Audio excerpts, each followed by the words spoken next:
we know Martin Odegaard will not be there. He should start this Ethan Mcneil because maybe Liverpool are not expecting such a kid to start. And I saw the games that he has played is very impactful when he comes out. He's taking some players because the last game we played versus Bournemouth, it was very basic. My prediction is Diaz will play on the wing, and the other wing also he'll play Salah, and maybe Gakpo or Nunes will start. It will be a hard game for you guys. No, Nunes will start. So if Nunes starts, we know we got the win. He won. He scored. He has scored 2 goals, man. We know Nunes, my friend. He has scored 2 goals, man. Why is he sitting on the bench? He's a blank shooter, so we know what will happen. Okay.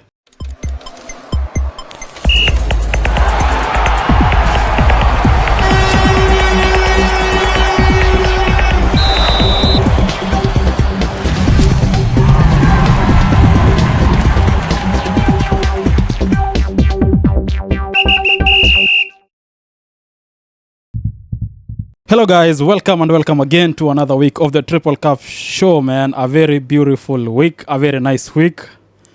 For those guys who don't know, the biggest teams, they were never big in this week.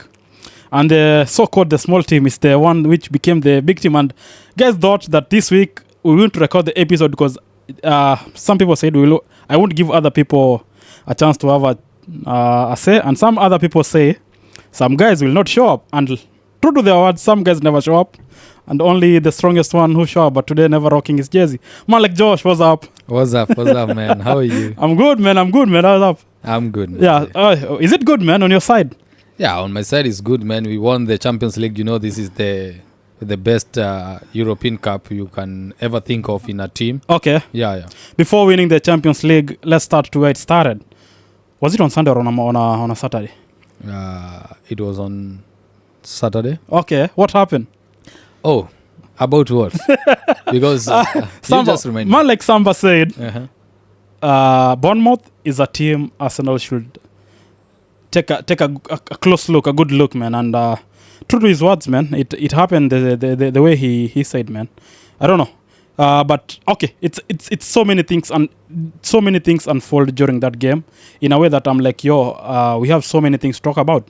Because first of all, it was about I think after the Saliba thing, the game changed completely. But that being aside, also Arsenal in a way they don't play like how we expect them to play. I don't know if it's due to lack of Saka or due to lack of the Odegaard, and maybe due to lack of the coach. Maybe we're trying to want to do something new, or I don't know. So what happened? According you as a fan or you as an Arsenal fan, what happened on your perspective? I think even before the red card, we were not playing as well as we're supposed to play as Arsenal. Okay. Because we usually play an attacking game, especially when we play with the teams like Bournemouth, like the middle table teams. Okay. So we were expecting that game to be a very intensity game whereby we'll be attacking so much than maybe defending. Okay. And the lack of creativity is the one that cost us a lot because, yes, we were playing very good even without Odegaard. Yeah. But when we find ourselves without Saka, I think the creativity went very low because I think it was very naive of Arteta maybe deploying somebody like Raheem Sterling on that wing. It's not that he's a bad player by itself, but I can see like he has not maybe gelled with properly with Arsenal, and the way they play in that wing, because you remember before it was somebody like Bukayo Saka and Ben White, the way they flow in that game. So you can see there is a new two new guys in the same wing. It will not be the same again.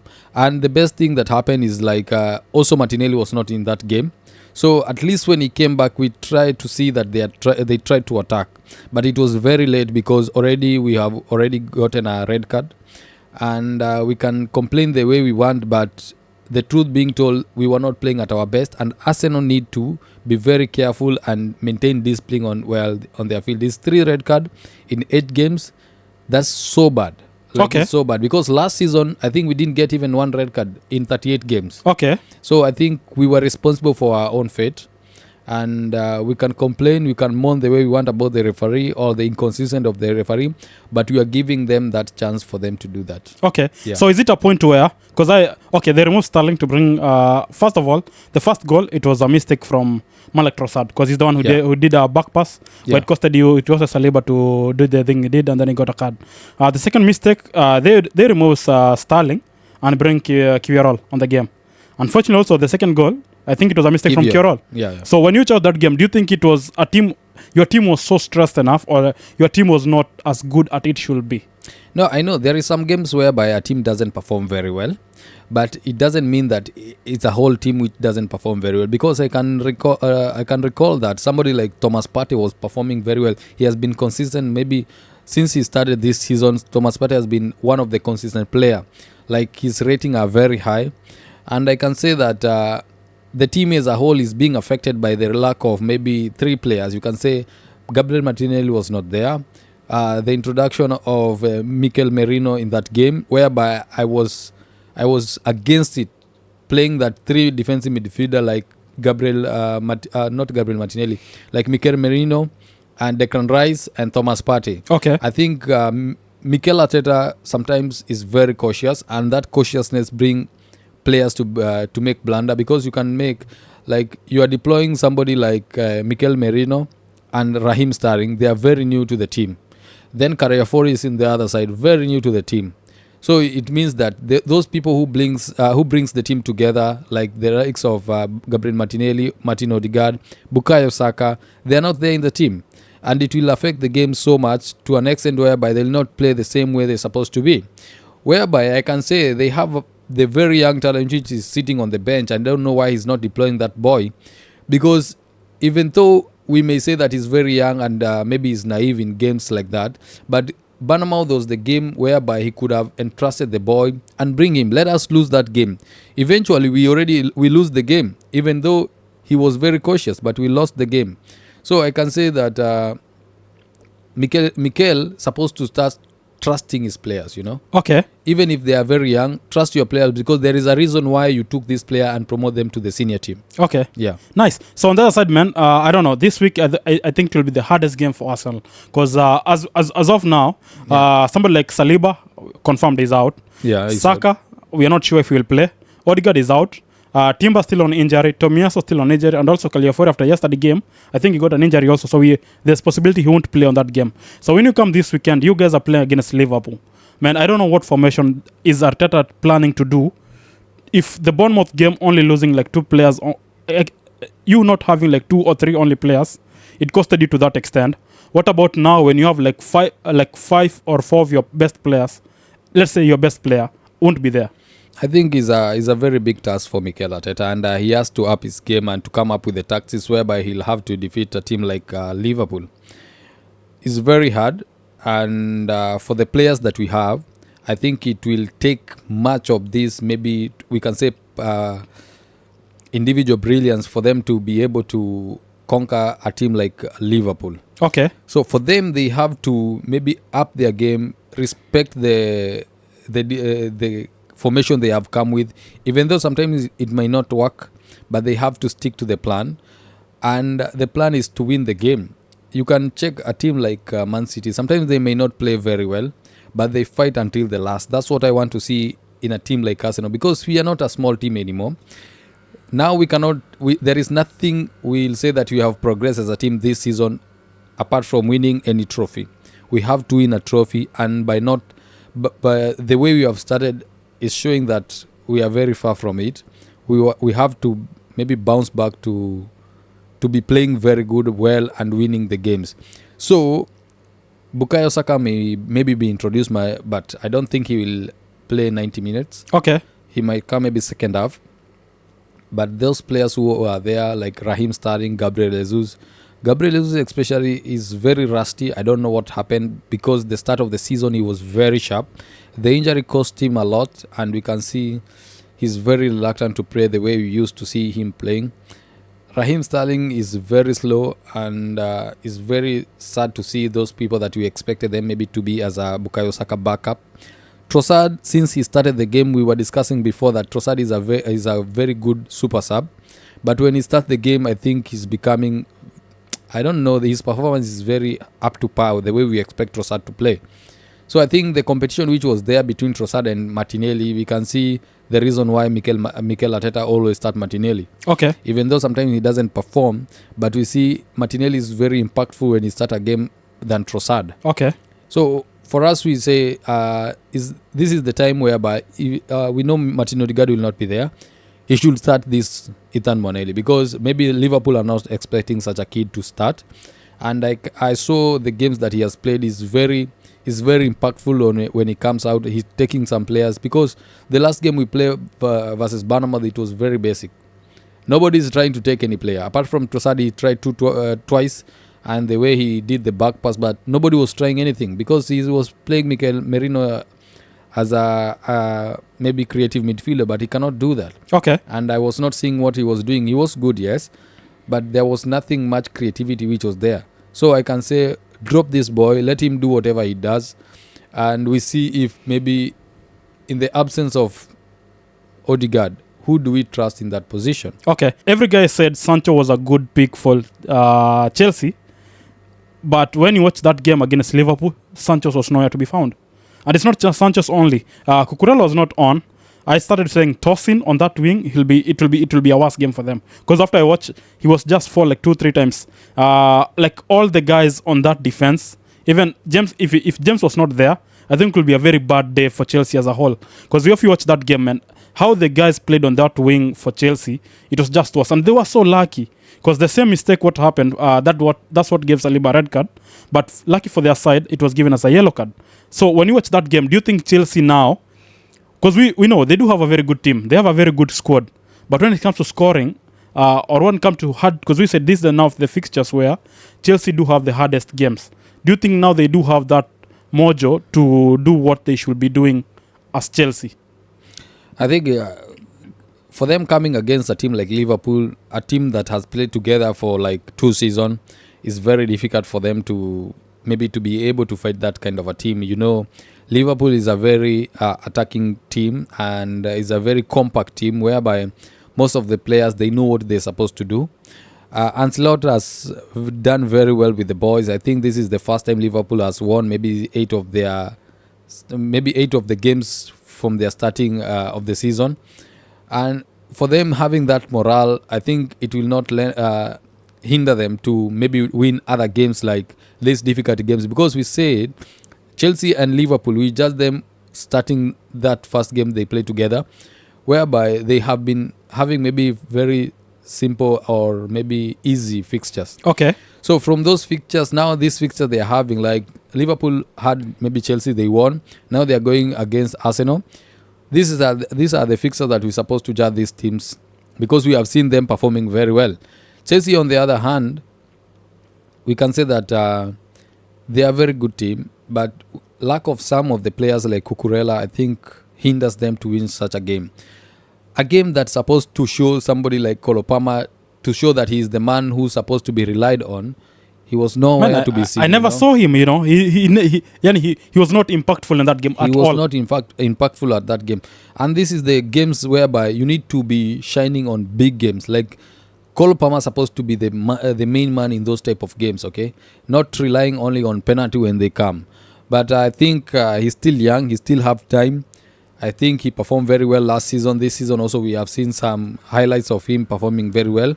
And you expected somebody like Noni Madueke in that wing to be able to maybe tackling some players and giving those assists.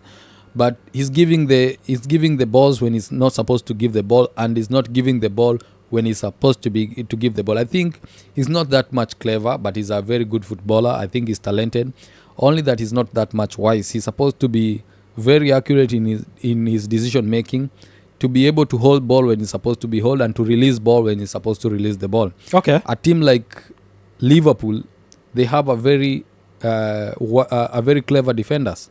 You cannot, the likes of maybe Konate, Van Dijk, those are not that ordinary defender, you know. Yeah. They are defender like, you see somebody like Trent Alexander-Arnold. He was playing against this guy called Sancho. Sancho was nowhere to be seen because of Trent. And we usually say before that Trent is not a very good defender one-on-one. But Sancho was nowhere to be seen. He made sure that Sancho is relevant in that game to an extent whereby they just sub him during the second half. Okay. So what I can say is Chelsea need to improve their games when they are coming against big team. Yeah. They lost against Manchester United. Now they lost against not Manchester United, Man City. Now they have lost against Liverpool. I think Neto at some point, I think Neto should be starting on that wing somehow, because after he came, I think the game changed a little bit as compared to when Sancho was playing that game also. Yeah, I think that time they already changed the... But though they put Gomez there, he's a very good player. Okay. They already removed Trent Alexander-Arnold because they need to play Champions League. Yeah. So I think that was the reason for them to maybe to rotate those players. Neto, yes, is very good, I can say, but it's 50-50 for you? Yeah, they're just highlights, Okay. Yeah. On the other side, man, big things, big team. You guys, I don't know. The game started Brentford against Manchester United. This is the time when I should shine, Manchester United, you guys said, come rain, come sunshine, beating was compulsory. But lucky or unlucky, I don't know what happened. Brentford, for the first time, they never scored the goal during the first minute of the game, courtesy of Male Konana. Second thing, we were down 1 goal. And then after some few minutes of the second half, we are back 2 goals in front. Man, after I watched that game, I did saw something that I never see. This is the problem with Manchester United. The whole of September, it was us for being beaten and drawing, Then we came to the start of the month. I saw something that if Ten Hag can do that regularly, I think Manchester United is a team which, if there's a big thing, if he plays the same way he played that game, I think we saw something. Because if you check the goal which, what's the name? The goal which... Højlund. Yeah, Højlund scored. It was a very, very tactical and a very beautiful assist from one like Bruno, which led to the goal. But if we play the same way we do play, man, you can... This is the problem. We cannot judge, man. We cannot be happy when we win one game because of one game only. Okay. But if we can see that thing regularly, I think it's a place where we can start to say, okay, Ten Hag has started to do something. That's according to me. According to you, I see you are smiling, and you say that you never celebrated when Ten Hag wins any game. Oh, the reason why I don't the reason why I don't celebrate is because I know if we win, we increase the chances of him staying in Manchester United. That's which is not the issue. This is not the thing for me. My point was, you were very happy when you won that game. Yeah, I was happy because that was our point, and we argued about it. No, I was happy because you will always be very happy when your team scores or when your teams win a game, irrespective of whether you want them to win or not. Yeah, I'm happy. Yeah, okay. As a fan, I'm happy because my team won. But you were a fan before. Yeah, that's something. As a fan, I'm happy when but generally, it's not because the problem is we have seen this thing. It's consistent. We have seen it. They win one game, we get to be beaten like 2 or 3 more games, and then the circuit continues. So no, our question was: do you really need Ten Hag on your team? No. You don't need Ten Hag. I think we need somebody new. Don't say that you don't want your team to win so that Ten Hag can be removed. Even though you don't need Ten Hag and you see that pattern whereby you win one game, you lose 3 games and stuff like that, it's very good for a team to win, at least to maintain the game. Because the moment you start celebrating your team to lose is the moment that you start losing that faith on your team. You can be very angry with a player, with a coach, with the maybe board or with the owners of the team. But you will always be very happy, and even though you don't like how your current situation is, you're supposed to be behind your team each and every game they are playing. Okay. Because if they lose the game, it is not only Ten Hag who has lost that game. Okay. Yes. But there's saying that says there's many ways to kill a rat. You can burn it, you can burn the house, you can put poison, you can do anything you want. Okay, if we know this is the path that will take us closely or faster to what we want, why keep him? If we know if we lose more games, this is my point. If we lose more games, I'm sure there's a way the pressure will be so high from the board, from everybody of the the general, and then it will lead to him being sacked earlier as compared to him staying and giving us those glimpses which we don't expect him to do it regularly. My point is about sacking the coach at the middle of the season, I think is very bad and very unwise for most of the teams, because there is no any team whereby they sack the manager at the start of the at the middle of the season and they went on performing very well. It doesn't work like that. You see the way maybe Ancelotti came to Liverpool. Okay. They already decided long time ago we really need Ancelotti to the team. Like now, if Manchester United they decide we don't want Ten Hag but we want him to finish this season, they already maybe find somebody like Xavi to the they say Xavi from next season you'll be the manager. Xavi right now he'll start be thinking what he's supposed to do and the player that he will bring next season to the team. Okay. He will go direct maybe himself. He will go and maybe approach those kind of players that he want to. He will present his project to those kind of players. He will come and present his project maybe to the management, to the board and stuff like that, whereby it will be easy for him to take the players that he need for the pre-season, where he will try to gauge which are the players that I need to proceed before the summer closes and which are the positions that I need to maybe bolster before the summer closes. So he will know exactly the player that he need to have on the team and the player that he need to dispose of the team that he doesn't need. Okay. So for you guys, maybe you can moan that you want Ten Hag to go, but I don't think this is the right time for Manchester United to maybe sack the manager. First of all, it's very much expensive. They'll have to pay him maybe something to do with 17 million. And they will have to cater for him whichever thing that he need before he get another club. So it will be very expensive for your club and it will be very unwise, and still it will damage the team the team that you are still having. Because now Ten Hag, at least he know who are the players that I need on my team, even though maybe it's not working. Because we know some of the players that he has on the team, they are the players who are there before and they were proving they are good players. Somebody like Rashford, somebody like Bruno Fernandes, somebody like Casemiro. It's not that it's not working now. I think maybe their tactics are not the same, or they're not working properly, or the players are not following the plan that he has kept for them to do. Okay. So even though you bring another coach right now, I don't think he will be able to make this team gel for that short period that he has. I think it will be worse, because you usually say there is this new manager effect whereby you will win 3 games and you will end up maybe losing some. It will be the same thing, and by that doing it will bring pressure to who? To the new manager. Okay. So I want a team, if they have to sack a manager, let it be the start of the season, let it be end of the season, so that before they start new season they already spotted one manager who they want to go with, and that manager can be given a mandate to say the players that he need, or to be able to find those players that he has on the team and to manage and to know who I need and who I don't need. Okay. On the other side, team like Man City, I think John Stone has been there. He has been. He's now like the Trossard of Arsenal, because the game against Arsenal, last minute thing, he scored. They played against Wolves, where I think Wolves were robbed. Wolves were robbed, because that goal, in a way, it should not stand. In a way. But Man City being Man City, I don't know how they came up and do it. And I don't know, man, what's happening with a man like Haaland? Is it a matter where the players, now the defenders, when it comes to many players, they have already known his tricks? But if you watch the yesterday game, he scored 2 goals, and one of the goal, he was just there and he scored, because you cannot make you could not expect him to do something like that for the first goal which he scored. But when it comes to EPL, I think the EPL managers and the EPL defenders, in a way, they have known a way which you said this season it won't be easy for him as we expected him to be, because many teams will try to cut him down, and I think that's what is happening. Because the whole of the game he was quiet. You couldn't see Haaland like the most of the game. I think first of all we can say he insulted the master of dark arts. So he was humble. So who is humble now?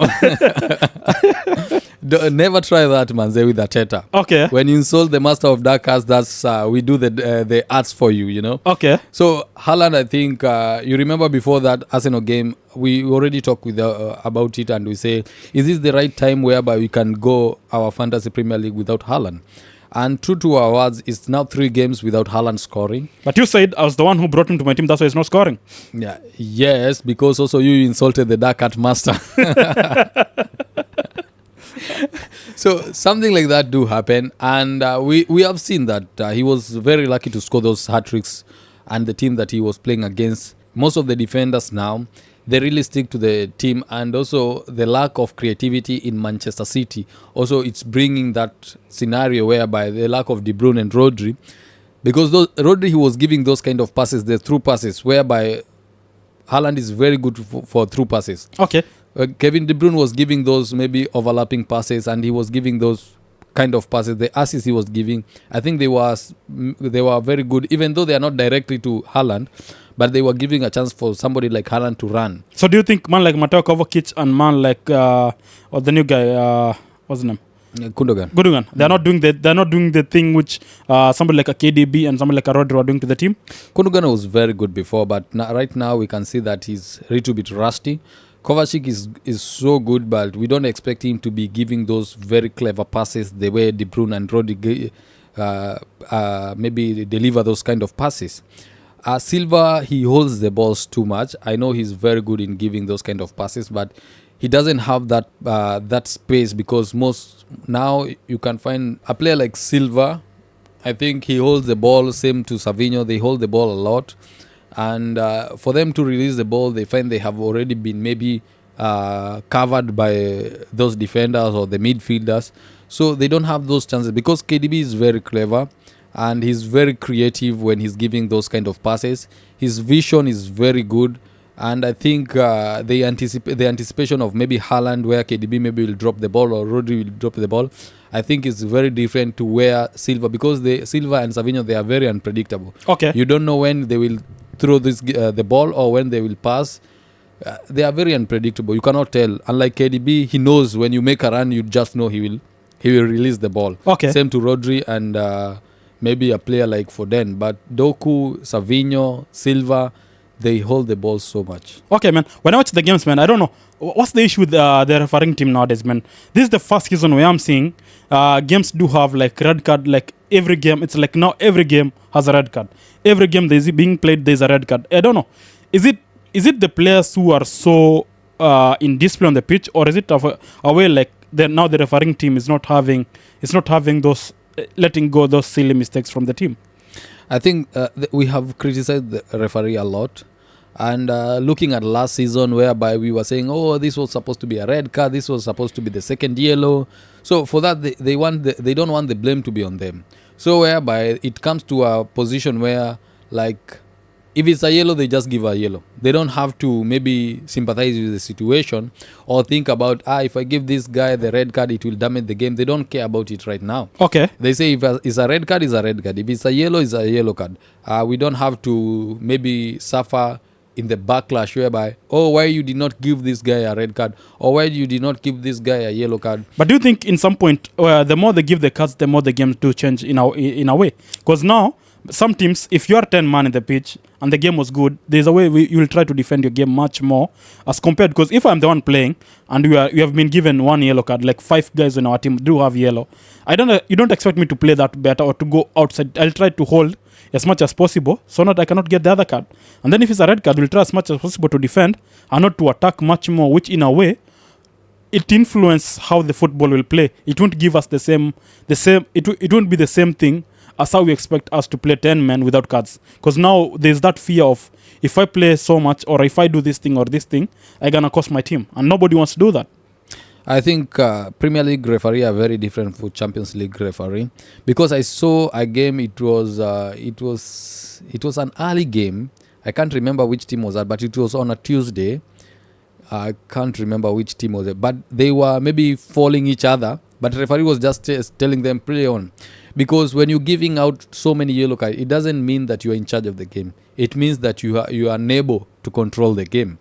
So for referee, he need to be talking to the players rather than giving those many yellow cards in some silly mistake. Yeah, that was my idea in the beginning. If you after the game which we saw, 14 cards were given on that game. Yeah. I was like, if you give those many cards, it's like you are out of control of the game. You're out of control. You're not refereeing. You are not in charge of the game. Yeah, a referee need to think about what he's doing on the pitch, and the impact of him giving a yellow card. It reduces the intensity and the agility of players, And there is some silly mistake whereby, like you see Arsenal, how they got red cards.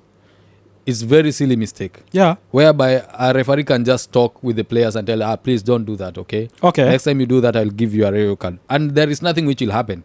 Since then, do you think how many times that people have delayed the play and they have not get the second yellow card? 41 times, I can tell you. We have counted the number. Even Arsenal, I think they have produced the evidence and give it to the PGMOLO for them to explain to them, our guys have been getting second yellow card and red card because of this kind of mistake. Why not other team receiving those kind? When I see those stats which showing that Arsenal have been getting the most lenient, harsh treatment from the referee, I was like, are they talking opposite or what are they talking about? Okay. Because we have been receiving every new challenge, you know? Yeah. Like most of the yellow cards we have seen, new type of yellow cards, they are coming from Arsenal. Okay. The first time they say that they will give a player a yellow card because of not delaying time from throwing, who did you see first? Arsenal. It was Arsenal, yeah. There is a time Gabriel Martinelli was given 2 yellow card at the same time. Falling the guy, again going forward and falling the guy. You get 2. If you fall the guy twice, you've just been given the first yellow card. The first yellow, yeah. So how comes you're getting 2? So it's very funny to see those kind of. And that's the reason why sometimes we usually say as Arsenal fans that most of the decision they are going against us is like they have an agenda against Arsenal. Okay. And we can see it very, I think maybe from a fan point of view, or maybe because I'm just supporting Arsenal, I don't think other fans are seeing that. But most of the decision have been going against us so much to an extent whereby we are thinking like, if they're happening to any other player, it's okay. We can say that's fine. But they happen only on Arsenal. It's happening. Okay. And sometimes it's happening, and nobody is caring about it. Okay, man. So on Monday this week, the Ballon d'Or is on the verge. We'll know who's the best player of the season. Where the big names which are there, it's somebody like Vinicius Junior, where he does have 26 goals, 12 assists, and when it comes to trophy, I'm sure he won the Champions League because of the Real Madrid. They won the La Liga, and also they won the Super Copa de Español. Yeah. The other guy who's following so close, I think it's Rodri, where he had 12 goals, 15 assists, and he won the Euros, Premier League, Club World Cup, UEFA Super Cup. Somebody like a Bellingham also, same thing as Vini, but he never won the the Euros. But he had 27 goals and 17 assists. Somebody who's also, I don't see him being mentioned a lot, but I think also he played a role in a way, is somebody like Lautaro Martinez. Because he has been the best. Because if you come to goals, he had 35 goals, 8 assists, won the Copa America, Serie A, and the Italiana kind of a cup. But also Hurricane Man in a way, he scored 52 goals and 14 assists, but he never won any for the first time. Him with Bayern, it was a close thing for them to win the league, but he never took it. But also when it comes to how he played as a player, I think he played so nice. So if you are given a chance to select your player, who will you be? Because I was talking with my friend, I was asking him, according to you, because if you go by stats and what the trophies the guys have collected, I think for me Rodri, he's a stand-up player to have that thing. But also I was talking to another guy who said, when you watch the Ballon d'Or and the rest, this thing is only about business. It's only about fame, business, and the player that sells a lot, you know? Yeah, because he was saying he has watched him also, it's like you. He's a big fan of somebody like Messi, the GOAT also. But he's saying there's like 2 or 3 seasons where Messi took the Ballon d'Or, but he never deserved it. Somebody else, okay, there's a season where Cristiano Ronaldo also took it, but he never deserved it. There was somebody else who was good in that season, but he was never given that trophy. What I can say is like we're expecting so many things about Ballon d'Or, and this is, I think, the holy grail of maybe player. Most of the players is the holy grail. Some they can just say that we don't mind about getting Ballon d'Or or not, but for the peak of any player in Europe, is all about Ballon d'Or if they can win. Most of them, they usually think, if I go to Barcelona or Real Madrid, this is my chance of me getting a Ballon d'Or. It applies to somebody like Lewandowski. First time he said that he never won it because he was in Bayern Munich.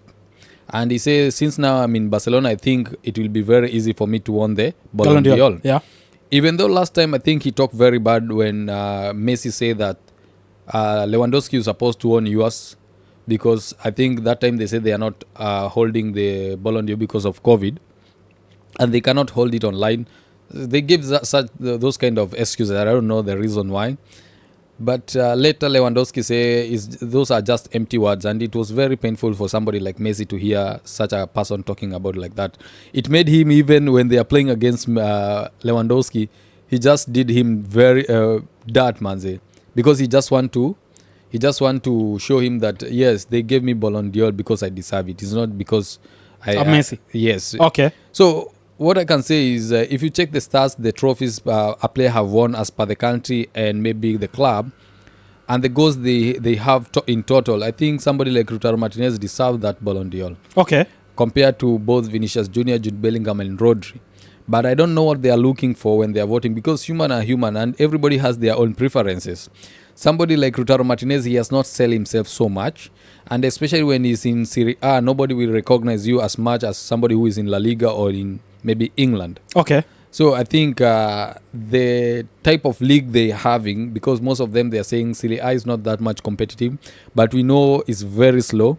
So they can say that because this guy didn't win, maybe because they do, because you can see when this guy called Mudryk, when he won the Ballon d'Or, how many goals did he had? Maybe like 10 goals, Okay. But he played very well in the midfield. His Croatia team never won anything, never won Euro, never won World Cup, never won anything. He just won the trophy that he won when he was in Real Madrid. So it's not about, I don't see people will start judging people about the trophies that they have take maybe, or the goals that they have. I think is a general play of that person, the impact that person has in the team. And if we go with the impact the person has on the team, I can say that Rodri he was very impactful in Man City, but than Vinicius Junior and Lautaro Martinez. On that point of impact, I was talking to a guy who's a big fan of Real Madrid. He have said, if you remove Rodri from Man City and you remove somebody like a Vinicius from Man City can prosper and can play much also better than not having Rodri, as compared when you remove Vinicius Junior from Real Madrid. Is evidence now. They are not playing better. Since we started the season, they have conceded the goals ever, Okay. Every game they have conceded, even against Ipswich, a team which has just been promoted recently. Okay. It's only that they have a very lethal striker who is scoring more goals. If they don't have those lethal striker, I think they'll be losing a lot of games. Okay. So Vinicius Junior is an attacker. They have somebody like Mbappe, somebody like Rodrigo. They have very good players who can score goals.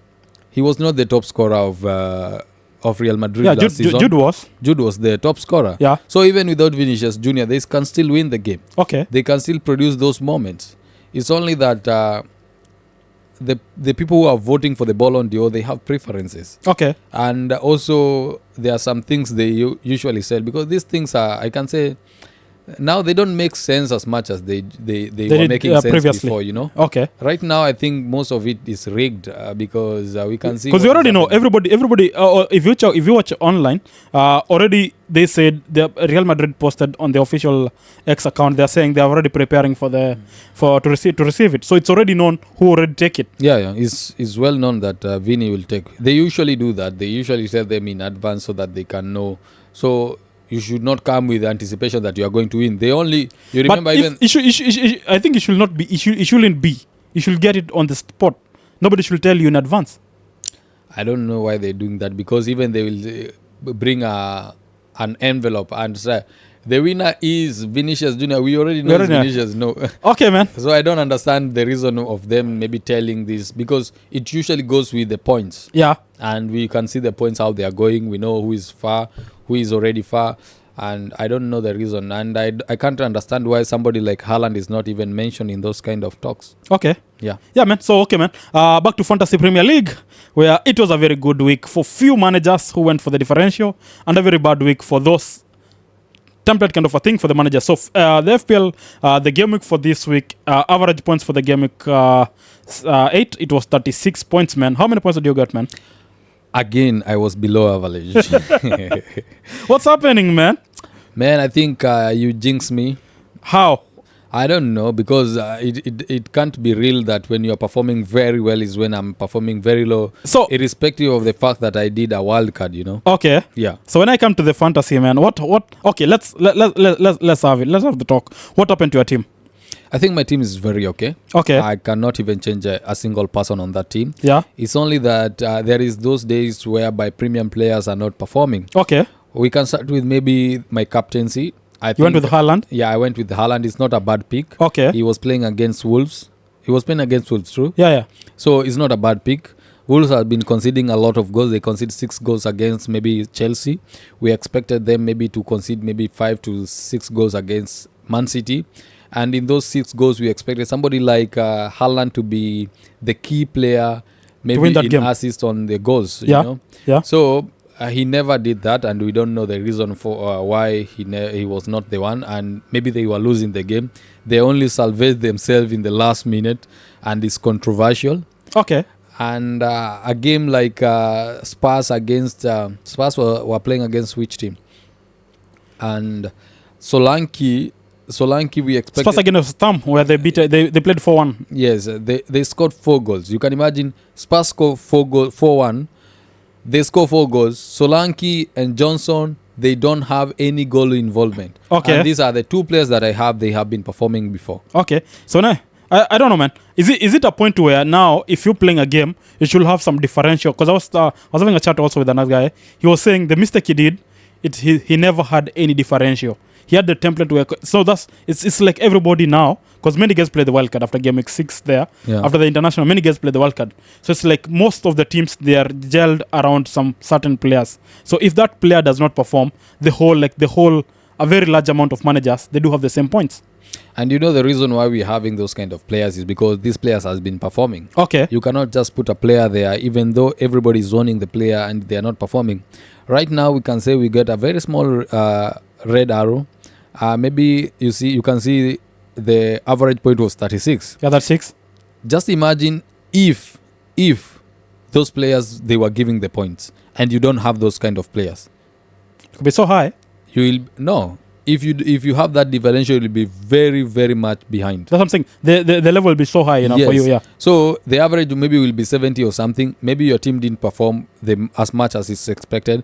It's not all about having differential, because you can have a differential and it doesn't perform. Okay. So it's about that day, the player that you have, because I look at my team and I saw most of the players, they were having a very easy fixture. But okay, I'll cut you short. How comes can you have somebody like if you watch the games, you still have Gabriel on your team? Yeah. You have somebody like Lewis. You have Mazaroi, you have Cole Palmer, Mcneil, Mbeumo, Johnson, Jackson, Solanke, Haaland, Flaken on the bench, Rogers on the bench, Fires and Antonori. When I watch your game, man, we said if you watch now the fixtures now, like the next 4 fixtures, team like Arsenal, team like Chelsea, and team like Arsenal, Chelsea, Newcastle, they're like the big teams which do have the very hard fixtures.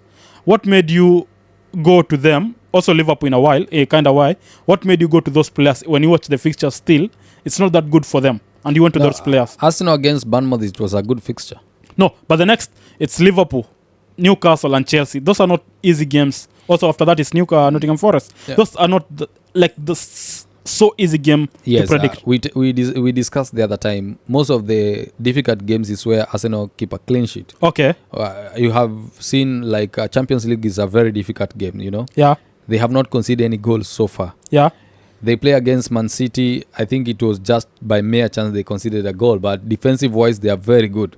So you cannot even care when you're having maybe an Arsenal defender in any game, because even though they are conceding goals, they don't concede a lot of goals. Okay. So any other team can concede a goal, but the team which has maybe high chances of maybe keeping a clean sheet, we can say right now is Arsenal. Okay. Because of the kind of defensive. But since now we don't have somebody like Saliba, it will be very difficult for them to maybe keep that clean sheet. Yeah. Because you don't know the person who will be introduced as a central defender, if he'll be able to cope with the pressure that the Arsenal defense have. Okay. So according to me, the selection of Gabriel Magalhaes, because he's coming with maybe clean sheet and also those attacking threat. Okay. Yeah. Nice. So when I check, the teams do have very nice fixtures. For my kind, I think Brentford, after that game, after the game with Manchester United. I think the next fixtures is so good for them because they do play Ipswich, Fulham, Bournemouth, Everton, and Leicester.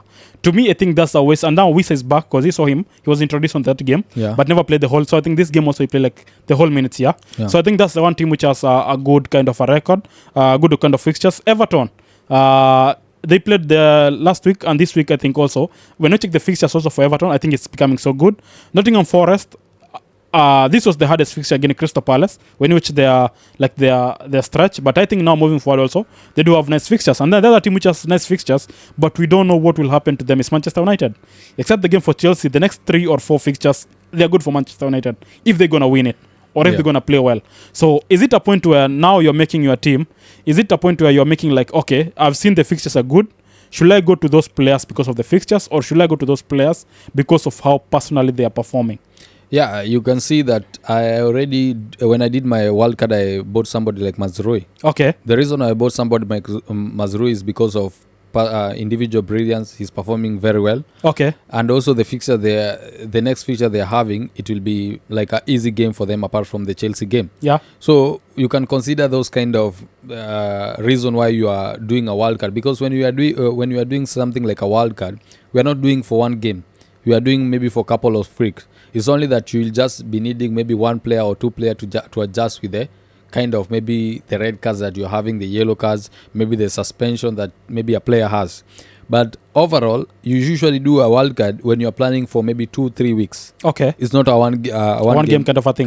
Kind of a thing. Yeah. So you know that next time when I get a wild card is after game week 22, I think. Yeah.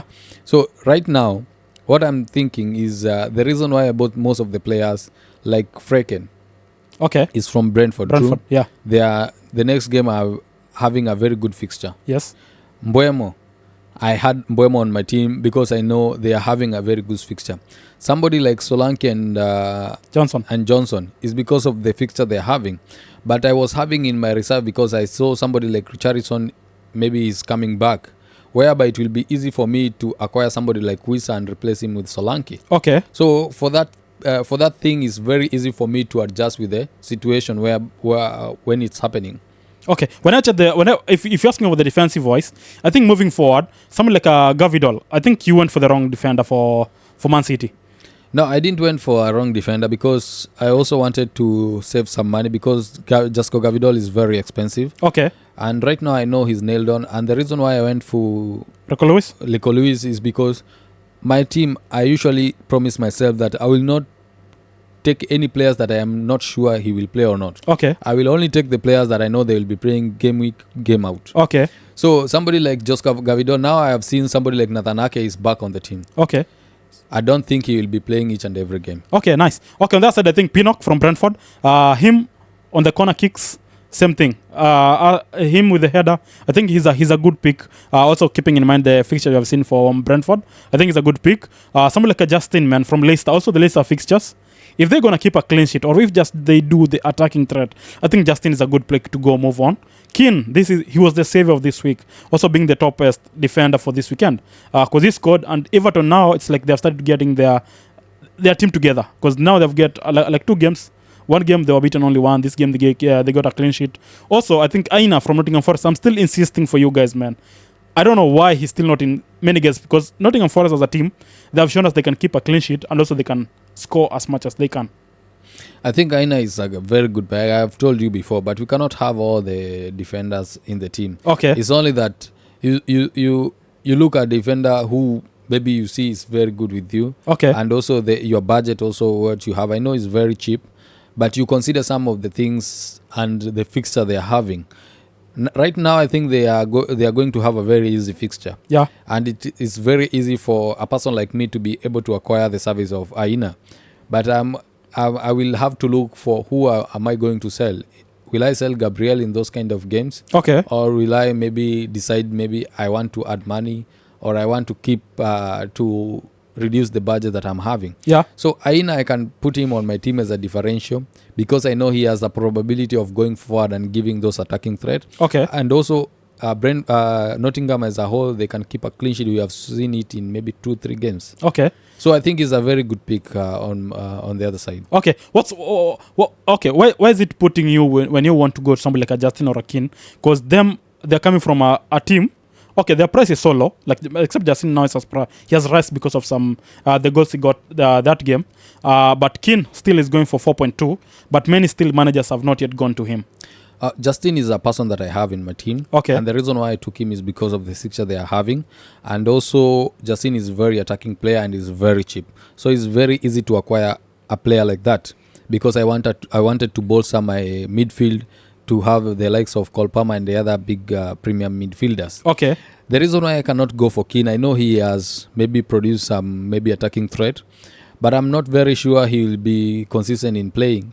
Because in case Braithwaite comes back, he will not play. Okay. In case Mikarenko come back, he will not play. Okay, I think let's wait and see. It's a wait and see, kind of a thing. No, the other game, Keane, when Braithwaite was introduced, you remember? Yeah. Keane didn't play. So Okay. that is the fear that I'm having to go for those kind of players. But my point is, if I'm able to keep a clean sheet and if I'm able to score, even though I'm playing in for a guy, if I was a manager and I see a player does that, I think I'm gonna give him some leeway or having some more minutes if I'm the manager. It doesn't happen like that because you can be very good in one game, but the other game you flop. Okay. But there are players who have been shown the consistency that they can be very, very good. Okay. So the likes of Makarenko and maybe Braithwaite, they are those players that they are very impactful in the team. Okay. And you remember the time that I was saying that they were leading and then conceding at the last minutes maybe 2-3 goals.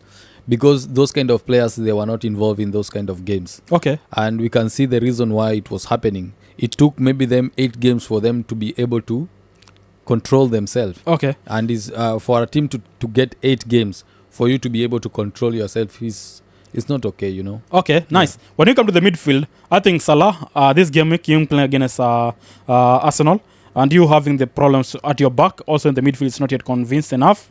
Salah will not be playing? No, I'm saying the players which I think I should have on this game week. Okay. I'm saying Salah, you them playing against Arsenal, and the situation which you do have on your midfield and the defense, I think he's a good pick for this week. Mcneil has always been the guy. If you have him, still keep him. It doesn't matter if Everton, definitely he'll be just somewhere in between. You don't know what will happen. Somebody like a Maddison, I think he's the right pick, man. Because if you've watched the games, if he's just, I don't know, he's just there. And I don't think the problem is the price is high as compared to go to somebody else. But I think he's always finding a way to get a goal or an assist. Right now, I think the best pick that I can take from Tottenham is Son. But the price is high, so if you cannot reach to Son, I think Maddison is the rest. I don't think I can go for Maddison right now because Maddison he kept on being subbed, and if he doesn't score on that on the minutes that he's on the field, it will be a disaster. I don't think I can fancy the move for Maddison with that kind of price. Okay. Because with this price, I think I can get other good midfielder that I know they will play a full game, like somebody like Rogers, and it's very cheap. Okay, I think Mbeumo, we already talked about him. Yeah. I think it's a good pick. But also, I do have some 2 players which I think they are so underrated, but they're giving the points. Somebody like Jorginho from Brighton and somebody like Bonanote from Leicester. I think they're good differential. If you want a low kind of a person who's gonna come from your bench, the way we had somebody like a Rogers and then we had somebody like a Smith Rowe on your teams. But Bonanote doesn't play full 90. But when he plays, he always scores, or when he plays, he always give us the assist. So for me, I told you that I don't consider those people who doesn't play 90 minutes. Okay. I want those people that I can guarantee they will play the full 90 or maybe past 60 minutes, Okay. Because if they don't start the game, if a player doesn't start the game, you cannot maybe go ahead and say they will score when they come as a substitute, Okay. Sometimes the games are very difficult and it doesn't take you 30 minutes to score, 20 minutes to score. But when you start a game, you have all the possibility for you to finish the game or for you to hit that goal, and rather than expecting for the last minute. Okay. So, another thing, what's happening with the likes of the West Ham players? Because somebody like a Kudus, okay, I know he scored, but he got a red card. Somebody like a Bowen, he was good, but I don't know. It's not happening. What's happening with because before, Bowen was a must-have on the team. Yeah. Somebody like a Kudus, everybody tried to have him on the team, but now with how they're playing, I don't know. I don't find a space to have any West Ham player on my team. Is it that they sold the best players and now those holes they being there, or is it like the team itself is not there, or the team because of the new manager? The team itself is not performing very well, and I think they are calling off for the manager to be sacked. It's very sad to see those kind of things happening to a new manager.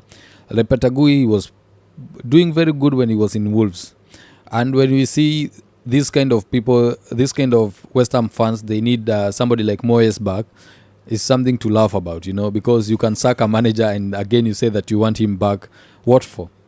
First of all, you saw that he doesn't perform very well with the team. Okay. Even though last time he performed very well, and I think when they were having Declan Rice, they won the Conference League. Yeah. So it's all about you strengthening the team, because they didn't strengthen this team after Declan Rice went. They bought somebody like Kudus in that time. Okay, they bought few players, and I don't know why they decided to sack him, because if you have those kind of players, yes, they're performing very well, but you have some levels to reach.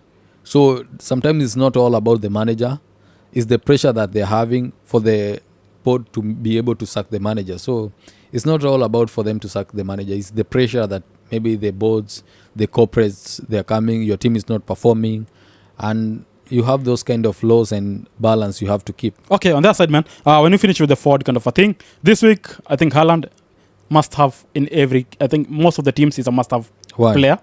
They're playing against Southampton. He played against Wolves and we expected him to score more goals. Man, Ramsdale. Have you checked his fixtures, man? Have you checked his stats? If Manchester United gonna score 3 goals against them, if Leicester came back from them and winning them after they were 2-win up, and coming back to 3 goals. I think he's a must player to have on this game. I think even it's not about Ramsdale. If you're talking about Haaland, it's not about Ramsdale. Okay. Because you can check the game that Haaland played against Wolves the other time. He had maybe 6 touches only. But the defense of Wolves is a much better in general as compared to the defensive of Southampton. That's what we are saying. It's not about Ramsdale. But also the goalkeeper himself is sleeky nowadays. So it's if you are a goalkeeper, sometimes wait. Some games, your defense is a bit washed out a bit. But somebody like Raya, he makes those saves, which sometimes the defense does a mistake. The Raya is the one who comes in and save the team. I don't think if maybe the defense will be out, I don't see Raya doing those things. Ramsdale doing those things. Let me tell you the truth. When Haaland has the ball and his shot is 90-10 chances of a goalkeeper to save. Okay. It's not about him shooting the ball for even if he's a good goalkeeper to catch. You can count how many touches that Haaland gets, and you can count how many goals that he produces. Okay, for him, many touches he gets, it will be a goal. Most probably to be a goal. So it's not about goalkeeper. Mostly it's about the defender. Okay. Because if he get the ball, he will score. You saw the goal that he scored against Arsenal. Okay. It was very easy goal. Yeah. But this guy is is a traditional number 9. He knows when to shoot, when just to place the ball, and when just to drag the ball. That's what he did, because he know Raya. If he tried to bring that ball up a little bit, Raya will be having that ball. But he scores against Raya, and it was a very easy goal. Okay. Because it's very good when he's with the one-on-one with the goalkeeper. It's very good. Okay. So I can say the issue with Southampton, if their defenders are leaky, if they allow somebody like Haaland to get the ball, then it's done for them. Okay. They will concede a lot of goals. Okay. Another thing, somebody like a Jackson, last week he just saved us, but he also is getting, you said he's getting some silly cards, which he should not be getting. Do you think this game them play against Newcastle, where we saw also Newcastle, I don't know, it's not happening. Is it because their defense is not there? Somebody like a Botman is not there. Lascelles is not there. Trippier also, he's flagged, he won't be there this week. Do you think somebody like a Jackson or he's a must-have to this game, or we don't expect him to do the thing? No. This game is very difficult. You saw how Newcastle play against Man City. Okay. It's not that easy, and you can bet that game. Even Jackson will be there, but if somebody like Joe Linton will play in that game, it will not be that easy, because Joe Linton is very physical. Okay. And you can see the likes of Chelsea players. They are very light players. They are not that much physical. apart from their defenders. But when you come to their midfield, the likes of Kolopama, the likes of maybe Jackson, the likes of maybe Neto, they are very light players. They're not that much physical compared to how Newcastle are.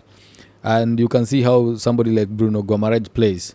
So their midfield will determine a lot how this game will end. Okay. If they lose their if Newcastle lose their midfield, it will determine if maybe Chelsea will win the game. Okay. But I can see it will be very difficult game for Chelsea by itself, and they can lose this game. Okay. Why are you putting Watkins on this kind of a week? Because I think he has getting his he has get his grip. Watkins has been very good player, and we have been having him. But with his price scoring 1 goals, we don't need those kind of players, you know. Okay. Because his price is very much expensive. It's 9.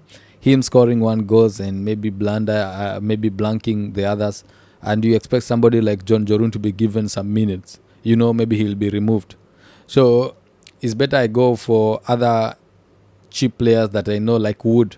He has been scoring the same 1 goal, maybe 2 goals or assist. So why should I go for somebody like Watkins? The reason why we were going for Watkins is the guarantee that he will play 90 minutes. He can score 2-3 goals and assist some. But now he's not doing the same. He's scoring 1 goal, the same goals that somebody like Wood can give you. Somebody like the Dilap can give you. Okay. So I don't think I will go for somebody like Watkins, because you also have to maintain, you have Haaland, and also to maintain your midfield. Okay. Yeah. Do you think somebody like Diagne and somebody like Raul from Fulham, also if you check the Fulham fixtures, they're so good. Do you think moving forward those are the most underrated strikers, which I think they're going to have a chance to prove a point in this kind of a thing? When I'm selecting my strike, I don't think I will maybe be able to put somebody like Raul in that talk. Okay. Because I think I will be having other players that I think they have the possibility to score. Because if you watch Nottingham Forest game, Wood is they are creating a lot of chances for Wood, and is very lethal. I mean that goal, it was just a one shot kind of a thing, and you can see how he's throwing himself with the headers, the foots, the shot that he's taking. I don't think I will be able to rate Raul over Wood. I think I will take Wood rather than Raul. Okay. Yeah. Even Welbeck was very perfect selection, but now he got an injury, and we don't know until when.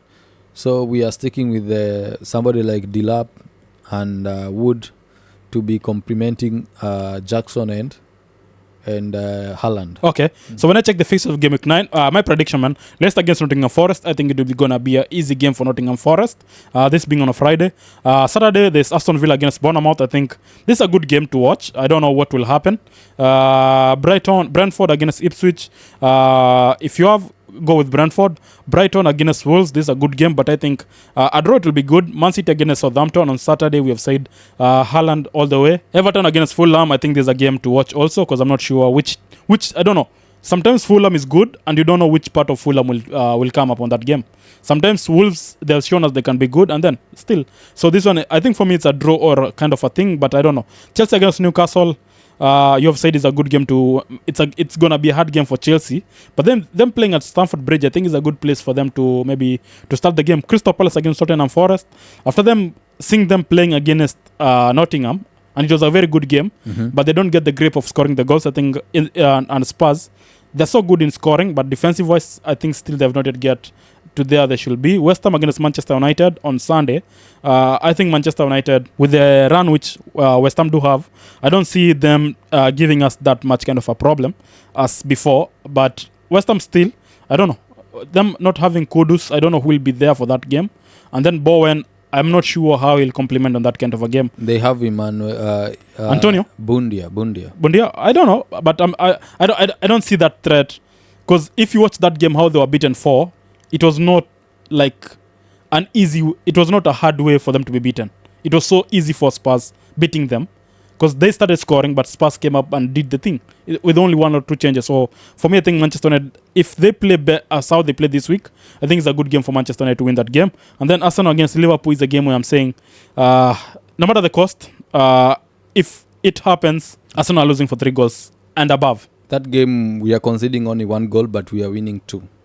2-1. Yes, 2-1. Man, I'm saying, if you have the cash, bet on Liverpool, 3 goals and above. Mo Salah will play, is a goal.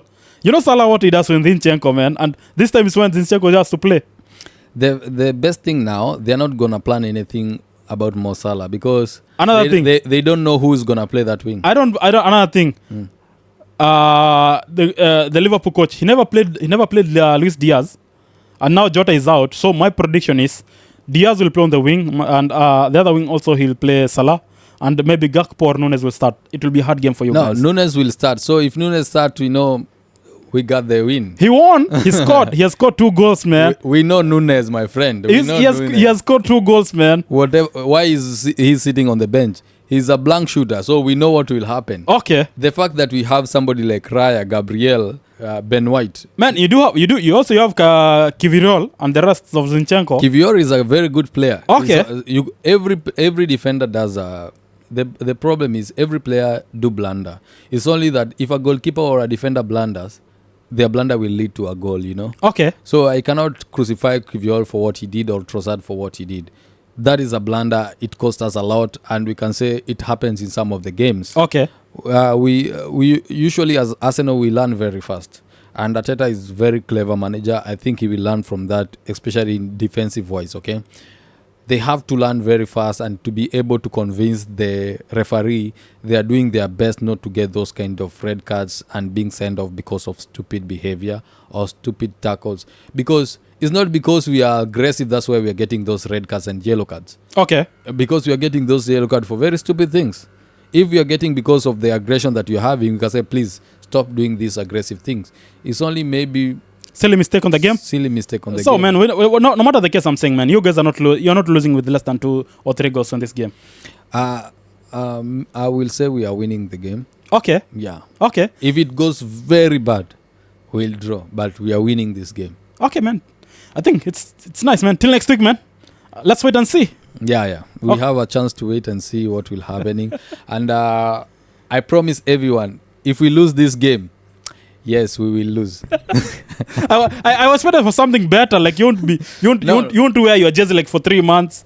Why should I not wear my jersey? I'm always proud of my team, whether we lose it or we win. Okay. I cannot do that, man, because I know there is a season whereby you will not perform at your best, but I know where we have been long time. When I started supporting Arsenal, we have never won.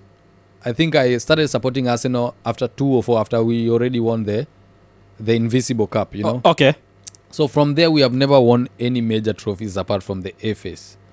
So I know how to lose. I know how we felt when we were very low, when we were having such a manager like Lumberg, Emery. I know those kind of feelings that we are having before Arteta. Okay. And now I can say we are in a very good position competing for all the fronts, the Carabao, the FA, the Champions League, and the Premier League. Okay, man. Okay, so big thanks to all those guys subscribing, all those guys liking, all those guys sharing the thing, man. I'm loving it, the kind of views we're getting. Big thumbs up. Please share the link, subscribe, and also tell a friend, man. We'll always be dropping an episode for you guys. And also for those guys who are liking the content for the kind of the FPL, we do have our mini league, where I think for the first time on the season, I was leading. I was the top of the group for the first kind of a thing, and I beat the guys with half the points. So it was for the first time also since the season began. I'm on the first page of the FPL, so you don't need to scroll so much to find me. But guys said is a one kind of a thing. I'll be back on where I should be, so we'll be waiting and see, man. And big thanks Arsenal fans, Chelsea fans, and those I'm having them some Man City guys also on the channel. Big thanks to all of them, and keep it locked, man. Till next week. It's been nice. Adios.